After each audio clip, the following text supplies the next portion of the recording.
Maître Pape Mamadou Diokou sur la question de décentralisation aujourd'hui à Aden. Parlez-nous de cette session de formation à Aden. Pourquoi l'avoir organisée? Bon, comme je l'ai dit tout à l'heure à l'entame de mon propos, quand on est acteur politique et quand on est acteur de développement, on sait très bien que le premier rempart de développement, c'est d'abord la commune. Et que j'ai avec moi plusieurs jeunes et des femmes qui me soutiennent nuit et jour, et c'est l'occasion pour moi de les remercier, mais qui doivent m'accompagner demain si les populations d'Adiane nous mettent à la tête de la mairie, d'être outillés sur les compétences des maires et surtout des prérogatives des mairies et surtout des moyens qui doivent suivre. Parce qu'effectivement, souvent, et comme le disait souvent l'ancien président de l'AMS, le docteur Abdoulaye Baldé, très souvent on donne aux mairies des compétences, mais malheureusement, on ne leur donne pas les moyens.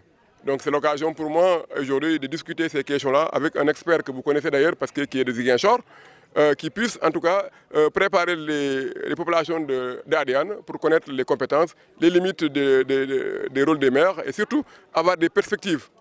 Mais aussi préparer des jeunes d'Adiane à anticiper l'avenir. Le président Macky Sall a doté la Casamance d'un pôle agropole qui sera implanté dans notre commune.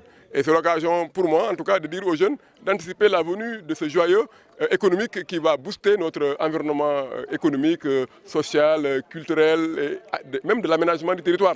Donc c'est l'occasion pour moi de les amener à anticiper, à se former, à s'outiller et surtout demain à être les avant-gardistes de cette perspective qui augure de bonnes nouvelles pour nous et pour toute la Casamance.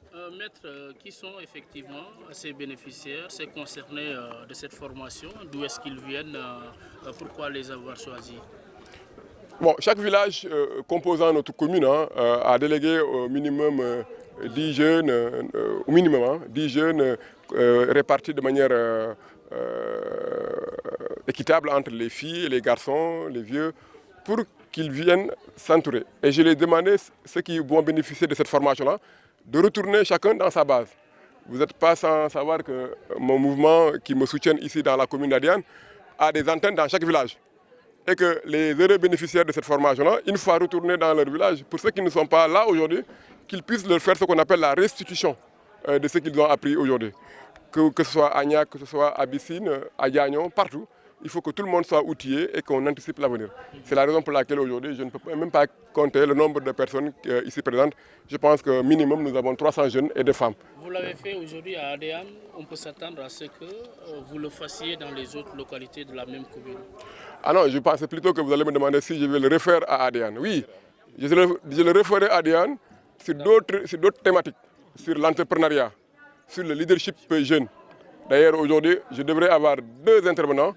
L'un est parti à Abuja pour être observateur des élections là-bas. Il n'a pas pu venir aujourd'hui, mais d'ici 2 mois, il y aura un autre formateur qui va quitter Dakar, qui est professeur à l'université de Thiès, pour en tout cas former mes jeunes sur l'entrepreneuriat ici au niveau de la commune d'Adiane. Donc chaque 2 mois, nous allons organiser des sessions de formation sur différents thèmes.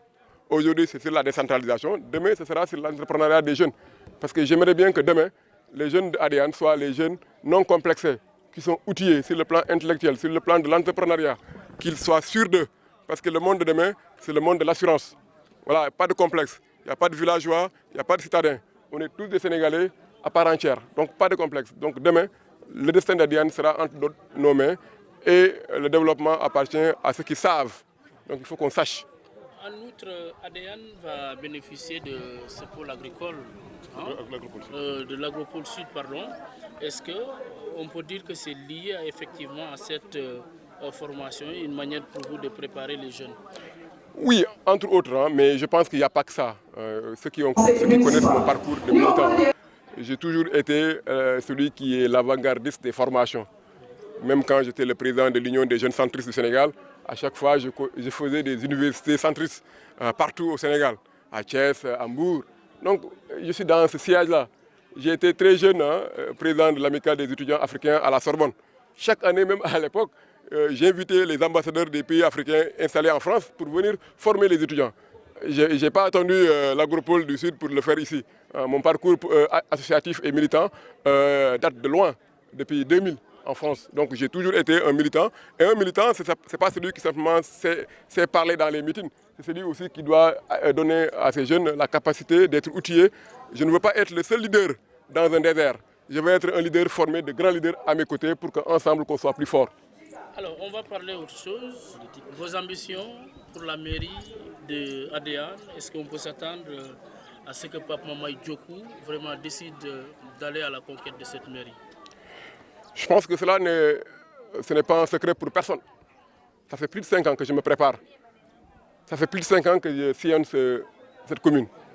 Ça fait plus de 5 ans que j'ai parcouru tous les quartiers des différents villages de la commune d'Adéane. La commune d'Adéane a 10 ou 9 villages. Il n'y a pas un seul village, il n'y a pas un seul quartier de chaque village où je n'ai pas été. Je sais que dans tel quartier, il manque un puits. Je sais que dans tel quartier, la case de santé a des problèmes. Je sais que dans tel quartier, il y a un problème pour la mosquée. Avant d'être maire, je fais déjà des actions pour ça. Et je sais que aussi, ça, ce ne sont que des actions ponctuelles et aléatoires. Mais si demain, les populations d'Adéane, comme je les ai posé la question, ils m'ont dit oui, vous pouvez être le candidat, bien évidemment que je ne suis que le mandataire de la volonté des populations d'Adéane. Ils m'ont désigné, je l'accepterai avec joie. Mais comme nous n'avons pas encore la date des élections, le dire comme ça de manière péremptoire, ce sera facile. Mais comme ils m'ont demandé de l'être, on travaille pour ça, pour que demain, qu'on soit candidat à la candidature. Pour que dès que la date d'élection sera réellement officialisée, voilà, que je puisse encore à nouveau venir pour le dire. Voilà, pour l'élection de tel jour, je déclare officiellement ma candidature. Mais El Malik Thiam, vous me connaissez depuis des années, vous savez très bien que je suis un acteur du développement d'Adéane et que demain, en tant que maire, je ne peux pas me dérober à l'appel des populations d'Adéane. Vous avez des projets herculiens pour Adéane? Les priorités. Oh, mais j'ai des projets réalistes pour Adéane. Des projets réalistes et réalisables. Un homme politique aussi, c'est celui qui sait voir les choses en face. Regarder la fiscalité communale. Savoir le budget de la mairie d'Adéane qui ne dépasse pas les 50 millions. Et les besoins d'Adéane dépassent les milliards. Donc quand on est maire quand même, si venir devant les populations d'Adéane avec son costume et ses cravates, leur dire que je vais vous faire amener la lune, c'est que vous le dites la vérité. Les deux gladiateurs qui appartiennent au même parti, est-ce qu'Abdoulaye Baldé est informé? Non, Baldé est informé de tout ce que j'ai fait. Non, vous êtes deux gladiateurs. Lequel? Qui appartiennent au même parti. Lequel? Ibrahim Diédhiou, qui est Le maire sortant. Ibou, c'est mon grand frère, nous partageons le même village, nous partageons le même parti. Il a décliné très clairement, et vous le savez tous, mes amis de la presse, qu'il ne sera pas candidat jusqu'à un nouvel ordre. S'il change d'avis, on trouvera une solution en interne. Mais sache que je serai candidat ici à Adéane. Alors, Ibou a fait 2 mandats comme président du conseil rural d'Adéane, 2 mandats en tant que maire. Il est au conseil collectivité territoriale. Un petit bilan de sa gestion, n'est-ce pas, de la commune, votre appréciation personnelle? Aujourd'hui, si nous parlons de l'agropole qui doit venir, c'est son bilan déjà. C'est positif. Très positif. Il faut le saluer. Ibou, c'est un leader dans cette commune-là. Il faut le dire. Dire du bien de l'autre n'enlève rien dans nos mérites. Ibou, il le sait. J'ai tout le respect pour lui. Je l'ai soutenu quand il voulait être au conseil.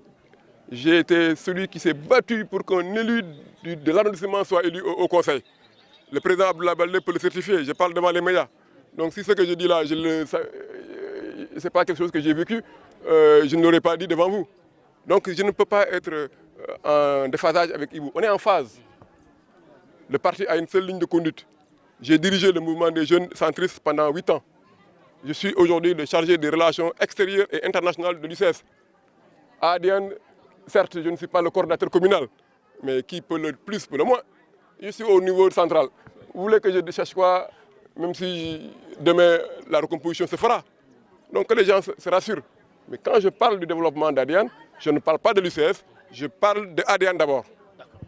Maître, nous vous remercions. C'est moi qui vous remercie. Un instant.